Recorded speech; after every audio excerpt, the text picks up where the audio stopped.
All of you. कालच्या लेक्चरला आपण solution and colligative properties नावाचा नवीन चॅप्टर स्टार्ट केला आहे. त्याच्यामध्ये सोल्युशन, सोल्यूट आणि सॉल्व्हंट ह्या तिघांच्या डेफिनेशनचा ऑलरेडी स्टडी केला आहे. सोल्यूट कशाला म्हणायचं ते कालच्या लेक्चरला आपण बघितलं आहे की सोल्युशनमध्ये जो कमी प्रमाणामध्ये प्रेझेंट असेल तो कोण असणार आहे, सोल्यूट असणार. आणि सोल्युशनमध्ये जो जास्त प्रमाणामध्ये प्रेझेंट असेल तो कोण असणार, सॉल्व्हंट असणार. आता सोल्यूट आणि सॉल्व्हंट ह्या दोघांना लक्षात कसं ठेवायचं इथपर्यंत आपण काल बघत होतो. आता सोल्यूटमध्ये टोटल नंबर ऑफ लेटर्स किती आहेत ते काउंट करा. सोल्यूटमध्ये नंबर ऑफ लेटर्स किती दिसत आहेत, 6 नंबर ऑफ लेटर तुमच्या सोल्यूटमध्ये असणार आहेत. आणि सॉल्व्हंटमध्ये नंबर ऑफ लेटर्स किती आहेत, 7 नंबर ऑफ लेटर्स तुमच्या कशामध्ये प्रेझेंट आहेत, सॉल्व्हंटमध्ये आहेत. ज्याच्यामध्ये नंबर ऑफ लेटर जास्त तो जास्त अमाऊंटमध्ये सोल्युशनमध्ये अवेलेबल असेल आणि ज्याच्यामध्ये नंबर ऑफ लेटर्स कमी असतील तो सोल्युशनमध्ये लेस अमाऊंटमध्ये प्रेझेंट असेल, हे लक्षात ठेवा. तर सोल्यूट आणि सॉल्व्हंट हे कायमस्वरूपी लक्षात ठेवण्यासाठी त्यांच्यामधले नंबर ऑफ लेटर्स आपण काउंट करून लक्षात ठेवलं आहे. आता मला नेक्स्ट पॉईंट कुठला सांगायचा आहे बघा, की सोल्यूट आणि सॉल्व्हंट ह्या दोघांना कंबाईन करून आपण काय म्हणणार आहे बघा. सोल्यूट आणि सॉल्व्हंट ह्या दोघांना कंबाईन करून आपण म्हणणार आहे कॉम्पोनंट. सोल्यूट आणि सॉल्व्हंट तुमचे कोण असणार आहेत, कॉम्पोनंट म्हणून काम करणार आहेत. तर लक्षात ठेवा, इथून पुढे मी सोल्यूट सॉल्व्हंट म्हणण्याऐवजी कॉम्पोनंट हा शब्द पण वापरू शकतो. काय म्हणू शकतो आपण त्यांना, कॉम्पोनंट म्हणू शकतो.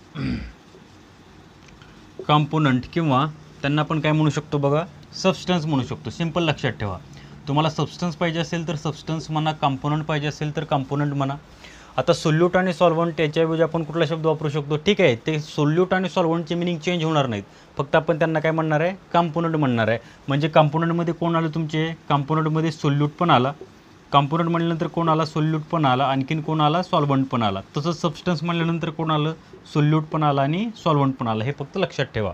आता इथून पुढे मी कॉम्पोनंट म्हणेल किंवा सबस्टन्स म्हणेल तर त्याचा मिनिंग तुम्ही समजून घ्यायचा की तो सोल्यूट पण असू शकतो किंवा सॉल्व्हंट पण असू शकतो, ठीक आहे. फक्त कन्फ्युजन करू नका.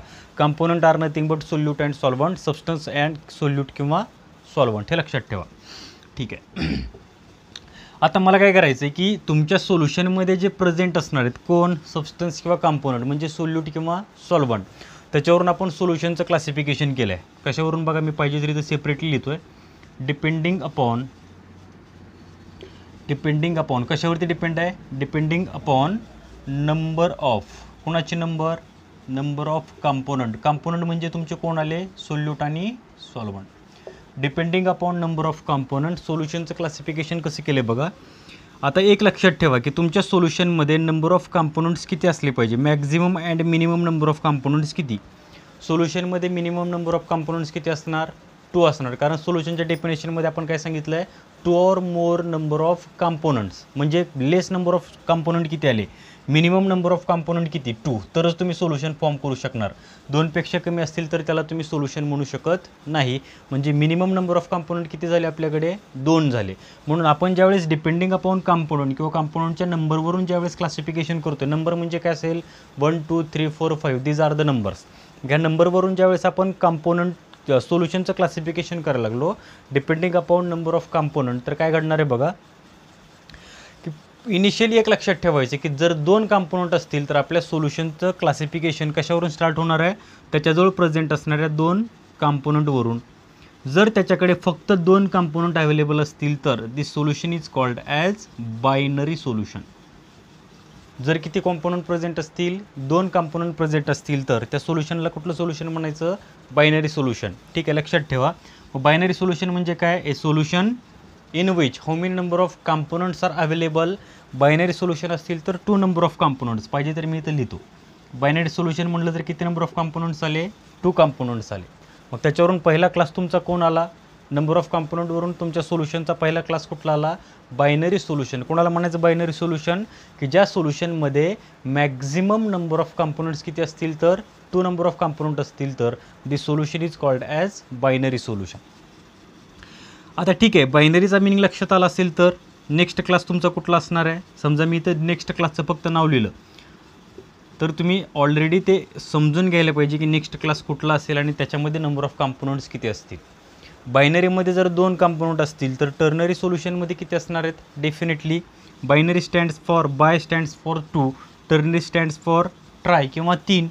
जर 3 कॉम्पोनंट तुमच्या सोल्युशनमध्ये प्रेझेंट असतील तर this solution is called as ternary solution.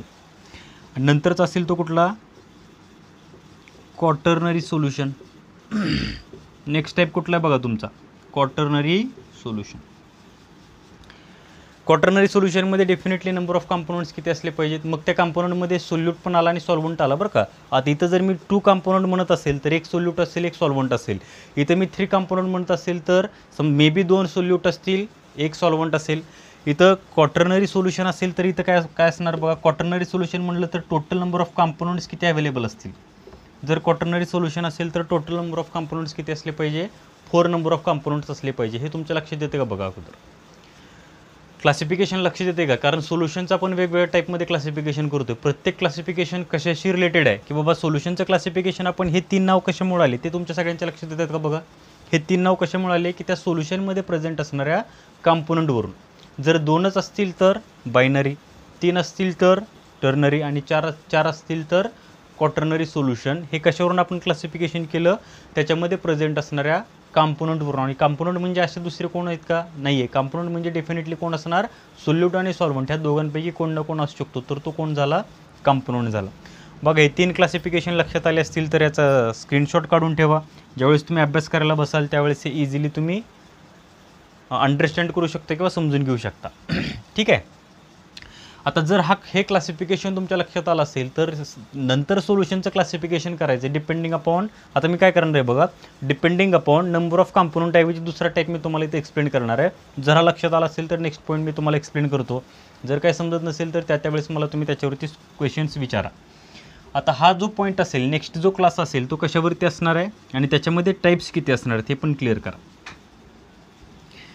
आता डिपेंडिंग अपॉन फिजिकल स्टेट एकदम इझिली आहे फक्त लक्षात ठेवा. Depending upon physical state. आता कोणाची फिजिकल स्टेट सोल्युशनचं क्लासिफिकेशन. सोल्युशनमध्ये दुसरं कोण नाही आहे सोल्यूट आणि सॉल्व्हंटच. त्या दोघांच्या बाबतीमध्येच आपण बोलणार आहे. जर सोल्युशनच्या बाबतीमध्ये तुम्हाला बोलायचं असेल तर म्हणून मी सांगताना सुरुवातीला सोल्युशनच्या डेफिनेशनमध्ये काय सांगितलं आहे solution is the mixture of. Solution form करण्यासाठी कोण लागणार आहे सोल्यूट अँड सॉल्व्हंट. आता जो पॉईंट मी एक्सप्लेन करणार आहे किंवा स्टडी करतोय आपण कुठला की क्लासिफिकेशन करायचं सोल्युशनचं कशावरून त्याच्या फिजिकल स्टेटवरून. फिजिकल स्टेट म्हणजे काय ते अगोदर समजून घ्या की फिजिकल स्टेटमध्ये कोण कोण येतं. फिजिकल स्टेटमध्ये कोण कोण येणार आहे बघा. फिजिकल स्टेट म्हणलं तर कोणाला solid liquid and gas. These are the 3 state. आपल्याला माहिती आहे ऑलरेडी स्टेट्स ऑफ मॅटरमध्ये आपण त्याचा स्टडी केला आहे. किती स्टेट आहेत आपल्याकडे 3 स्टेट आहेत. कुठली कुठली सॉलिड लिक्विड आणि गॅस. आता फिजिकल स्टेटवरून जर कुणाचं क्लासिफिकेशन करायचं असेल सोल्युशनचं क्लासिफिकेशन करायचं असेल तर पहिला पॉईंट त्याच्या क्लासिफिकेशनमध्ये किती नंबर ऑफ असतील. जसे आपण आता 3 नंबर ऑफ क्लासिफिकेशनमध्ये 3 नंबर्स सांगितले तर फिजिकल स्टेटनुसार सोल्युशनचं क्लासिफिकेशन किती टाईपमध्ये करता येईल बघा. सोल्युशनचं क्लासिफिकेशन आपण करतोय 9 टाईप्समध्ये. एकदम किरकोळ आहे एकदम इझी आहे. एकदा लक्षात आलं एकदा तुम्ही रिमाइंड केलं तर ते कायमस्वरूपी लक्षात राहणार आहे. कसं लक्षात राहणार आहे बघा. आता 9 टाईप्स कशावरून फॉर्म व्हायला लागले सोल्युशनचे त्याच्या स्टेटवरून. स्टेटमध्ये कोण कोण आलं पाहिजे तर हे बघा मी कंटिन्यू करतो इथं. पाहिजे तर हे कोण आले एक आला सॉलिड दुसरा कोण आला लिक्विड आणि तिसरा कोण आला गॅस आला फिजिकल स्टेटनुसार. कारण हे 3 आपल्याजवळ असणार आहेत. म्हणजे काय असणार आहे बघा एकतर तुमचा सोल्यूट सॉलिड स्टेटमध्ये असेल किंवा सॉल्व्हंट सॉलिड स्टेटमध्ये असेल लिक्विड स्टेटमध्ये असतील गॅसेसच्या स्टेटमध्ये असतील. काय कुठल्या ह्या 3 स्टेटपैकी ते कुठल्याही स्टेटमध्ये अवेलेबल असू शकतात. त्याच्यावरून त्या सोल्युशनचं काय मग क्लासिफिकेशन किती टाईप्समध्ये 9 टाईप्समध्ये. आता ते 9 टाईप्स कसे मी एकदम इझिली सांगतो किंवा किरकोळ सांगतो बघा तुमच्या आपोआप लक्षात येईल. ते 9 टाईप्स कसे फॉर्म झाले. ते 9 टाईप्स कसे फॉर्म झाले बघा. पहिला असेल तुमचा कोण सॉलिड. सेकंड कोण आहे बघा हा लिक्विड. सॉलिड नंतर कोण आला लिक्विड. फक्त मी नाव लिहितो तुम्हाला टाईपिंग इझिली कसे लक्षात राहतात. आपल्याला त्याचं डीपमध्ये डिस्कशन करायचं त्याच्यावरती अभ्यास करायचा आहे. सॉलिड लिक्विड आणि थर्ड कुठला आला गॅस. ह्या झाल्या 3 फेज सॉलिड लिक्विड आणि गॅस. आता इथं काय घडते बघा आपल्याला टाईप्स किती फॉर्म करायचे 9 टाईप्स फॉर्म करायचे. कसे फॉर्म होतात बघा. जर तुमचा सोल्यूट सॉलिड असेल तर सॉल्व्हंट पण कोणी कन्सिडर करा सॉलिडच आहे. पहिला टाईप सॉलिड इन सॉलिड याला काय म्हणायचं सॉलिड इन सॉलिड. हा झाला तुमचा पहिला type depending upon physical state. आता सॉलिड इन सॉलिडचा मिनिंग काय झाला सोल्यूट पण सॉलिडच्या फॉर्ममध्ये सॉल्व्हंट पण सॉलिडच्या फॉर्ममध्ये. आता इथं हा तुम्ही फिक्स ठेवा काही लोक याला सॉल्व्हंट म्हणतील, काही लोक यांना सोल्यूट म्हणतील. आपण सॉल्व्हंट म्हणूया. सॉलिड इन, आता हा तुमचा सॉलिड आहे. सॉलिड नंतर तुमची नेक्स्ट स्टेप कुठली आहे? लिक्विड आहे. हे बघा, सॉलिड नंतर लिक्विड. बघा सेकंड टाईप तुम्हाला कुठला मिळाला मग? Solid in liquid. Second type कुठला? Solid in liquid. Third type कुठला असणार बघा? हा जर तुम्ही सांगितला तर हे बाकीचे दोन एक्सप्लेन करण्याची आवश्यकता नाही. काय असणार आहे बघा? थर्ड टाईप कुठला असणार? सॉलिड इन, इथं कोण येणार आहे आता? गॅस. सॉलिड इन गॅस पाहिजे तरी तर लिहा, सॉलिड इन गॅस. जर हे 3 टाईप्स कसे येतात हे तुमच्या लक्षात येत असेल तर हे 2 टाईप्स मला वाटत नाही की मी तुम्हाला एक्सप्लेन करायला पाहिजे. फक्त मी कॉन्स्टंट कोण ठेवला आहे बघा? सुरुवातीला मी सॉलिड घेतला आहे, नंतर मी लिक्विड घेतो आहे, नंतर मी गॅस घेतो आहे. आता सॉलिड तिन्ही ठिकाणी सॉलिड कॉन्स्टंट आहे. इथं सॉलिड कॉन्स्टंट आहे, चेंज कोण झाला आहे? सॉलिड, लिक्विड आणि गॅस आला आहे. आता इथं काय होणार आहे बघा? लिक्विड मी कॉन्स्टंट ठेवणार, इथं कोण कॉन्स्टंट ठेवणार? लिक्विड कॉन्स्टंट ठेवणार. चेंज कोण होणार आहे बघा? लिक्विड नंतर इथं सेम हा सिक्वेन्स नंतर इथं रिपीट करायचा आहे. लिक्विड नंतर कोण आला? सॉलिड आला. आता इथं लिक्विड आहे, लिक्विड नंतर कोण आला? लिक्विडच आला. कारण हा सिक्वेन्स वरती विसरू नका. Solid, liquid, gas, liquid in solid. हा कुठला फॉर्म झाला मग किंवा टाईप झाला? Liquid in solid. सेकंड कुठला आहे? Liquid in liquid. थर्ड कुठला आहे बघा? Liquid in gas. समजतंय का बघा? किती क्लास झाले? 3 + 3 6 क्लास झाले. राहिले किती आणखीन? 3 नंबर ऑफ क्लास राहिले. लिक्विड इन गॅस म्हणलं तर लिक्विड इन गॅस हा तुमचा किती नंबरचा टाईप फॉर्म झाला? 6 नंबर ऑफ टाईप. ठीक आहे. Third type gas. बोला काय येणार? Gas in solid. Next gas in liquid. Third gas in gas. बघा 9 टाईप झाले का? Depending upon physical state. Check करा. पहिला टाईप कुठला आहे? Solid in solid. Second type solid in liquid, solid in gas. आता हे सगळे रिपीट करण्याची आवश्यकता नाही, फक्त हे टाईप्स कसे लक्षात ठेवायचे बघा की पहिलं कॉन्स्टंटली ठेवा. पहिला जो टाईप असेल तुमचा, समजा मी सॉलिड घेतला, नंतर लिक्विड घेतला, नंतर गॅस घेतला. 3 टाईप्समध्ये सॉलिड सॉलिड सॉलिड तिघंजण कॉन्स्टंट ठेवा. इकडं सॉलिड, लिक्विड, गॅस घ्या. 3 टाईप संपले. लिक्विड लिक्विड लिक्विड कॉन्स्टंट ठेवा. सॉलिड, लिक्विड, गॅस घ्या. गॅस गॅस गॅस 3 कॉन्स्टंट ठेवा. सॉलिड, लिक्विड, गॅस घ्या.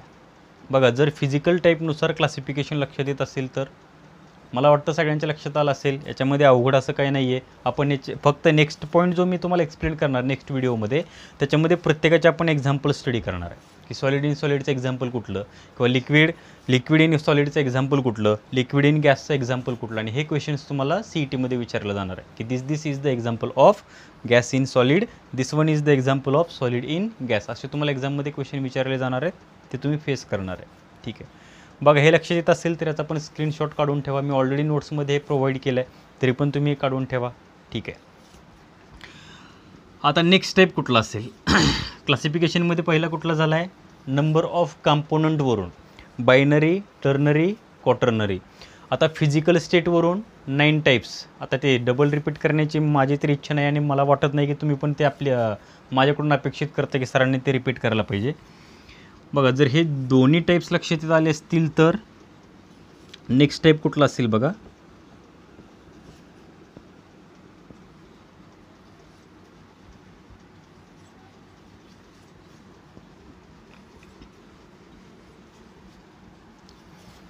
बघा पहिल्यांदा मी तुम्हाला सांगितलं होतं की सोल्युशनचं क्लासिफिकेशन आपण करणार आहे फिजिकल स्टेटवरून, आणि नंतर कुठला असणार आहे? पार्टिकलच्या साईजवरून. फिजिकल स्टेट झाली असेल तर नेक्स्ट पॉईंट कुठला बघायचं आहे आता. फिजिकल स्टेट नंतर नेक्स्ट पॉईंट येणार आहे तो म्हणजे कशावरून? तुमचे जे पार्टिकल्स. आता इथं पार्टिकल शब्द वापरला, इथं कोण वापरला आहे? पार्टिकल्स. पार्टिकल्स म्हणजे पण कोण असतील? सोल्यूट अँड सॉल्व्हंटच. Depending upon particle. काय? पार्टिकलची साईज. पार्टिकलच्या साईजवरून नंतर सोल्युशनचं क्लासिफिकेशन. हा लास्ट टाईप असणार. हा कुठलाच टाईप असेल? लास्ट टाईप असेल. सोल्युशनचं क्लासिफिकेशन कशावरून? पार्टिकलच्या साईजवरून. पार्टिकलची साईज म्हणजे काय बघा, काही पार्टिकल्स किंवा काही सोल्यूट हे तुमचे लहान साईजचे असतील. आता मी साधं सिंपल बघा, अगोदर एक्झाम्पल सांगतो, नंतर आपण क्लासिफिकेशन बघूया. नाहीतर असं नको व्हायला की सर चाललेत त्यांचं ते पुढं चाललं आहेत, 2 टाईप ऑलरेडी एक्सप्लेन केलेत, आता तिसरा टाईप पण एक्सप्लेन करणार, आमच्या कितपत लक्षात आलं हे कोणाला माहिती, बरोबर आहे की नाही. आता आपल्याला काय करायचं बघा, एक्झाम्पल बघा काय असेल. एक्झाम्पल एकदम किरकोळ आहे. आणखीन एक टाईप आपलं राहिला आहे. एक्झाम्पल किरकोळ आहे. मी काय केलं, सँड घेतली. सँड म्हणजे तुमची वाळू. कुठल्या फॉर्ममध्ये आहे? सॉलिडच्या फॉर्ममध्ये. सँड घेतली आणि मी कशामध्ये टाकली आहे? डेफिनेटली इथं मी काहीतरी दाखवतो म्हणजे ते कोणाशिवाय कोण नसणार आहे. इथं काहीतरी दाखवतो म्हणजे ते वॉटरशिवाय नाही. हे तुम्ही कायमस्वरूपी लक्षात ठेवायचं. हां, ज्यावेळेस ते चेंजेस असेल त्यावेळेस मी तुम्हाला सांगेल की बाबांनो हा वॉटरशिवाय दुसरा कोणतरी आहे. पण मी ज्यावेळेस इथं काहीतरी दाखवतो आहे, असं दाखवतो म्हणजे तो डेफिनेटली कोण असणार आहे? वॉटर असणार आहे. सँड घेतली, कशामध्ये टाकली? वॉटरमध्ये टाकली. आता सँडची साईज कशी असणार आहे बघा. सँड म्हणजे तुमची वाळू. सँडची साईज कशी असणार? हाय असणार. जर लार्ज साईजवाला असेल तर साईज म्हणजे कोण? ते झाली पार्टिकलची साईज. मग अशा टाईपचे जर सोल्युशन असतील तर त्या सोल्युशनचं क्लासिफिकेशन कसं करायचं आहे बघा. हे क्लासिफिकेशन का करायचं आहे? जर अशा टाईपचे सोल्युशन्स माझ्याजवळ अवेलेबल असतील किंवा मला मिळत असतील. आणखीन एक एक्झाम्पल घ्या. एकदम सिम्पल एक्झाम्पल, हे जे तुम्हाला डेली माहिती आहे. तुम्ही डेली सोल्युशन बनवताय. केमिस्ट्री तुमच्या डेली लाईफमध्ये कशी येते बघा. आता इथं काय केलं आहे? कन्सिडर करा, हा कोण आहे तुमचा? डेफिनेटली हा पण कोण आहे तुमचा? वॉटरच आहे. आता या वॉटरमध्ये मी शुगर टाकली. वॉटरमध्ये कोणाला ॲड केलं? शुगरला ॲड केलं. फक्त सँडच्या ऐवजी कोण घेतलं आहे? शुगर घेतली आहे. सँडच्या ऐवजी कोण घेतली आहे? शुगर घेतली आहे. वॉटर लिक्विड फॉर्ममध्ये आहे, शुगर सॉलिड फॉर्ममध्ये आहे. तर ज्यावेळेस शुगर मी वॉटरमध्ये टाकली त्यावेळेस काय झाली? शुगर तुमची वॉटरमध्ये डिझॉल्व होणार आहे. ठीक आहे. ह्या दोघांमध्ये काय फरक आहे? सँड ज्यावेळेस मी वॉटरमध्ये टाकतो, सँड आहे अशी सेटल डाऊन होते because of large particle size. मग असं आहे का सर की लार्ज पार्टिकल साईजवाले डिझॉल्व होत नाहीत? असा पण क्वेश्चन काय जाणं पडेल. असं काही नाही आहे. ज्यावेळेस हा सँड मी घेणार, वॉटरमध्ये टाकणार, सँडचे पार्टिकल्स जे काही पार्टिकल असतील त्यांची साईज जास्त आहे म्हणजे ते वॉटरमध्ये डिझॉल्व झाले नाही. साईजचा काही संबंध नाही आहे. ते वॉटरमध्ये डिझॉल्व झाले नाही, ते काय झाले? सेटल डाऊन झाले. असं ज्यावेळेस सोल्युशन मला मिळतं त्यावेळेस त्या सोल्युशनला काय म्हणायचं हे आपण इथं स्टडी करणार आहे. शुगर घेतली, वॉटरमध्ये टाकली. शुगर तुमची वॉटरमध्ये डिझॉल्व होणार आहे. पण शुगर आणि सँड ह्या दोघांचं जर कंपॅरिझन केलं तर तुम्हाला काय ऑब्झर्व व्हायला पाहिजे की सँडची साईज लार्ज आहे, शुगरची साईज स्मॉल आहे. म्हणून हे 2 वेगवेगळ्या टाईपचे सोल्युशन्स तयार झाले. आणि जर वेगवेगळ्या टाईपचे सोल्युशन्स तयार होत असतील कशावरून? पार्टिकलच्या साईजवरून, तर डेफिनेटली त्या सोल्युशनचं काय करायला लागेल? क्लासिफिकेशन करायला लागेल. कसं क्लासिफिकेशन केलं बघा. ह्या सोल्युशनचं क्लासिफिकेशन केलं आहे कसं? 3 टाईप्समध्ये. पहिला टाईप कुठला आहे बघा? Course mixture. सेकंड कुठला आहे? कोलायडल सोल्युशन. आणि थर्ड कुठला आहे बघा? True solution. हे जे आपण जे सगळं स्टडी करतोय की नाही, आता जे आपण हे सगळं स्टडी करतोय हे सोल्युशनच्या बाबतीमध्ये सगळं बेसिक आहे. फक्त तुम्ही लक्षात ठेवायचं, याच्यावरती जास्त कॉन्सन्ट्रेट करण्याची गरज नाही आहे. फक्त लक्षात ठेवायचं की काय बाबा कोर्स मिक्सचर म्हणजे काय असेल? मिक्सचर म्हणजे सोल्युशनच आहे. किंवा कोलायडल सोल्युशन म्हणजे काय असेल? किंवा ट्रू सोल्युशन म्हणजे काय असेल? कोर्स मिक्सचरला किंवा कोर्स सस्पेन्शन काही लोक म्हणतील किंवा कोर्स मिक्सचर म्हणतील. बघा आता पहिला टाईप कुठला आहे? Course mixture. काय कंडिशन असेल कोर्स मिक्सचरच्या ते एकदा क्लिअर करा. ठीक आहे. आता जर कोर्स मिक्सचर असेल तर पहिली कंडिशन कोर्स मिक्सचरच्या बाबतीमध्ये असणार आहे की particle size is very high किंवा लार्ज. जे काही पार्टिकल्स तुम्ही वापरणार आहेत हे सोल्युशन बनवण्यासाठी जे पार्टिकल्स वापरणार म्हणजे डेफिनेटली कोण वापरणार आहे? लक्षात ठेवा, आपल्या सोल्युशनमध्ये सॉल्व्हंट हा कॉन्स्टंट आहे. सॉल्व्हंट तुमचा कोण असणार आहे? कॉन्स्टंट राहणार आहे. का राहतो ते मी तुम्हाला एक्सप्लेन करतो की सर प्रत्येक वेळेसच तुम्ही वॉटर का वापरता? असं एक गेल्या वर्षी मला मुलांनी क्वेश्चन विचारला होता. सर प्रत्येक सोल्युशन तयार करताना वॉटरच का वापरायचो? सिम्पल क्वेश्चन आहे. सर प्रत्येक सोल्युशन काही जास्त विचार करण्यासारखं नाही. सहज त्या मुलाच्या मनात आलं म्हणून त्याने मला क्वेश्चन विचारला की सर प्रत्येक वेळेस तुम्ही वॉटरच का वापरता? प्रत्येक सोल्युशन फॉर्म करण्यासाठी तुम्ही वॉटरच का वापरतात? बघा तुमच्या डेली लाईफमध्ये पण थोडंसं डिस्कशन किंवा थोडंसं तुम्ही डोकावून बघा, तुम्हाला काय ऑब्झर्व होणार आहे की प्रत्येक ठिकाणी हे वॉटर वापरलं जातं. वॉटर वापरण्यापाठीमागचा रोल काय ते पण मी तुम्हाला सांगितलं आहे. ज्यांना माहिती नाही त्यांच्यासाठी बघा की वॉटरचा डाय इलेक्ट्रिक कॉन्स्टंट. कसला कॉन्स्टंट? डाय इलेक्ट्रिक कॉन्स्टंट हा सगळ्यात जास्त आहे. जेवढ्यांना परमिशन मिळाली काय म्हणून काम करण्याची, सॉल्व्हंट म्हणून काम करण्याची, त्या सगळ्या सॉल्व्हंटमध्ये वॉटरचा डायलेक्ट्रिक कॉन्स्टंट जास्त आहे. डायलेक्ट्रिक कॉन्स्टंट म्हणजे काय, त्या वॉटरकडे पोटेन्शियल आहे, जे लोक त्याच्याजवळ येऊन बसतील त्यांचं सेपरेशन करण्याची, त्याला काय म्हणायचं, डाय इलेक्ट्रिक कॉन्स्टंट. ठीक आहे. वॉटरचा डायलेक्ट्रिक कॉन्स्टंट सगळ्या सॉल्व्हंटमध्ये जास्त आहे, म्हणून वॉटर वर्क्स ॲज सॉल्व्हंट. तुम्हाला एक्झाममध्ये हा क्वेश्चन पण विचारला जाईल की व्हाय वॉटर यूज्ड ॲज ए सॉल्व्हंट, वॉटरलाच का वापरायचं. तर तुम्ही एक सिम्पल सेंटेन्स त्याच्यामध्ये लिहा किंवा एकच शब्द लिहा, water having high dielectric constant due to that reason water works as solvent. ठीक आहे. ठीक आहे, आता हे झालं. ठीक आहे. कोर्स मिक्सचरमध्ये काय कंडिशन आहे, कोर्स मिक्सचरमध्ये काय सांगायचं आहे, पहिली कंडिशन की कोर्स सोल्युशन किंवा कोर्स मिक्सचर कोण असणार आहे की ज्याच्यामध्ये पार्टिकल्स तुम्ही वापरणार आहे ते पार्टिकल्स कसे असतील, लार्ज साईजचे असतील किंवा कसे असतील, बिग साईजचे असतील. बिग म्हणजे लार्ज साईजचे असतील. ठीक आहे. आता कोर्स मिक्सचरमध्ये एक्झाम्पल आपण कुठलं सांगितलं आहे, सँड अँड वॉटरचं. म्हणजे इथं काय होणार आहे की सँड ही तुमची सेटल डाऊन होणार आहे. म्हणजे मी इथं काय लिहायला पाहिजे, सेकंड कंडिशन मी काय लिहायला पाहिजे की जो तुम्ही सॉल्यूट त्या वॉटरमध्ये ॲड करणार आहे की तो काय व्हायला पाहिजे, सेटल झाला पाहिजे. म्हणजे तो डाऊनवर्ड डायरेक्शनला किंवा खाली जाऊन तो बसला पाहिजे. असं असेल तर कोर्स मिक्सचर. लक्षात येते का बघा. मग काय डेफिनेशन कोर्स मिक्सचर किंवा कोर्स सोल्युशनची, it is the solution in which particle size. एकदम सिम्पल डेफिनेशन आहेत बघा, मी किती सिम्पली सांगतोय. कोर्स मिक्सचर किंवा कोर्स सोल्युशन म्हणजे काय, it is the solution in which, कारण क्लासिफिकेशन कशावरून आहे, पार्टिकल साईजवरून. म्हणजे माझ्या तोंडातून कुठेतरी पार्टिकल साईज वर्ड यायला पाहिजे. कोर्स मिक्सचर म्हणजे काय, it is the solution in which particle size तुमची किती असणार, लार्ज असणार. आणि सेकंड कंडिशन काय की जे पार्टिकल्स तुम्ही वॉटरमध्ये ॲड करणार आहे, म्हणजे जे सोल्युशन तुम्ही बनवणार आहे ते काय व्हायला पाहिजे, सेटल व्हायला पाहिजे. म्हणजे ते खाली जाऊन बसलं पाहिजे. असं सोल्युशन ज्यावेळेस तुम्हाला दिसणार ते सोल्युशन म्हणजे कुठलं असेल, कोर्स मिक्सचर किंवा कोर्स सोल्युशन. आता कोलॉइडलची काय कंडिशन आहे बघा, कोलॉइडलची काय कंडिशन आहे, ट्रू सोल्युशनची काय कंडिशन आहे. आता कोलॉइडल सोल्युशन कशाला म्हणायचं, सेकंड पॉईंट. कोर्स सोल्युशनचा लक्षात येत असेल तर सेकंड कुठला असणार आहे तुमचा, कोलॉइडल सोल्युशनचा असेल. सेकंड कुठला असेल, कोलॉइडल सोल्युशनचा असेल. हे तुमच्या जरा लक्षात येते का बघा. पार्टिकल साईज या सेंटीमीटरमध्ये आपण मेजर केलेत, कशा मेजर केलेत ते एकदा क्लिअर करा. हा बघा, हा 1 असेल, हा 0, हा 1, हा 2 आणि हा 3 असेल. इकडे काय येणार आहे, -1, -2, -3. मी इकडे जाणार, ते मायनस जाणार आहे. मला सांगा साईज मायनसकडून वाढत जाणार आहे, लेफ्टकडून राईट साईडकडे वाढत जाईल का राईट साईडकडून लेफ्ट साईडकडे साईज वाढत जाईल, ते एकदा क्लिअर करा. म्हणजे त्याच्यानुसार मला हे आणखीन एक नवीन डेफिनेशन यांची सांगता येईल. लेफ्टकडून राईट साईडकडे साईज वाढत जाणार आहे, लेफ्ट टू राईट साईज वाढत जाणार आहे का राईट टू लेफ्ट साईज वाढत जाणार आहे, ते एकदा क्लिअर करा. हे बघा, मी लेफ्टकडून राईट साईडकडे चाललो आहे किंवा राईट साईडकडून लेफ्ट साईडकडे लागलो आहे, साईज कोणाची वाढणार आहे, साईज वाढत जाते. म्हणजे काय होतं बघा, ज्यावेळेस मी लेफ्ट साईडकडून राईट साईडकडे जाईल त्यावेळेस साईज काय होत जाणार आहे, वाढत जाणार आहे. लक्षात ठेवा बरं का. आता ज्यावेळेस मी कोर्स मिक्सचरच्या बाबतीमध्ये बोलतोय, त्यावेळेस पार्टिकलची साईज असणार आहे 10⁻⁸. सॉरी, हां, कोर्स मिक्सचरच्या बाबतीमध्ये साईजच्या बाबतीमध्ये काय सांगतो बघा, 10⁻⁴ सेंटीमीटर. बघा, मी वाटलं तरी रिप्रेझेंट करतो, कन्फ्युजन करून घेऊ नका, कारण पोरांच्या लक्षात राहत नाही. आता ही झाली तुमची exact particle size. 10⁻⁴ centimetre particle size असेल तर कोर्स मिक्सचर. 10⁻⁴ असेल तर बघा, आता इथं -3 झाला, इथं -4 झाला. आता मधले 2 डिजिट मी कॅन्सल करतो. हा -6 झाला, हा -8 झाला.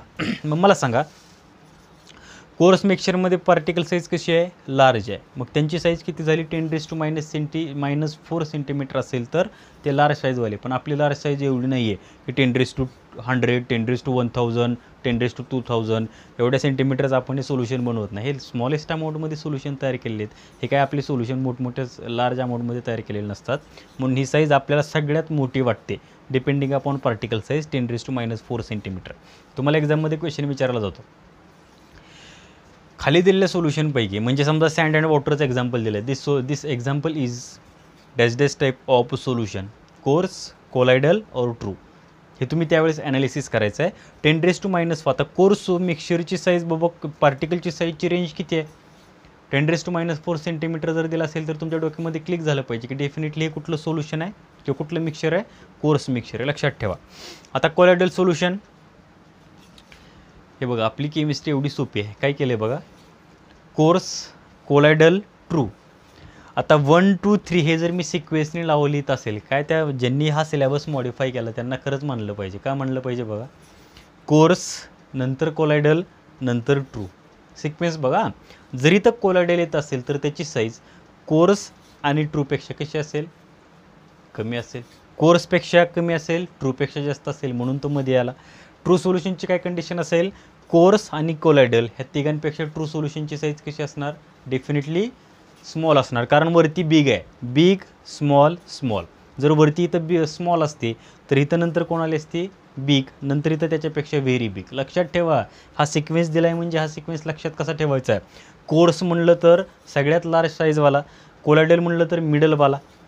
आता ह्याची काय कंडिशन असणार आहे बघा, इथं तुमची 10⁻⁻⁴ सेंटीमीटरपर्यंत आहे, म्हणजे इथं काय येणार आहे 10⁻⁻⁴ सेंटीमीटरपासून 10⁻⁻⁷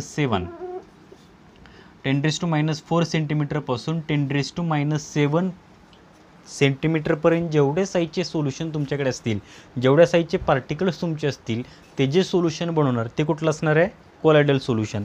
आणि ट्रू सोल्युशन कोण सांगते मग, सगळ्यात शेवटचं. इथं जसे लार्ज साईज म्हणलं, इथं काय म्हणणार आहे तुम्ही, स्मॉल साईज. पण हे तुम्हाला समजायला पाहिजे बरं का, हे तुम्हाला समजायला पाहिजे. मी इथून इकडे येत असेल तर साईज तुमची कमी होत जाते, लक्षात ठेवा. आणि इथून मी वरती जात असेल तर साईज वाढत जाणार आहे. म्हणजे लेफ्ट टू राईट साईज वाढणार आहे, राईट टू लेफ्ट साईज कमी होणार आहे. म्हणजे मी ज्यावेळेस इकडे जाणार त्यावेळेस साईज कमी होत जाते, लक्षात ठेवा.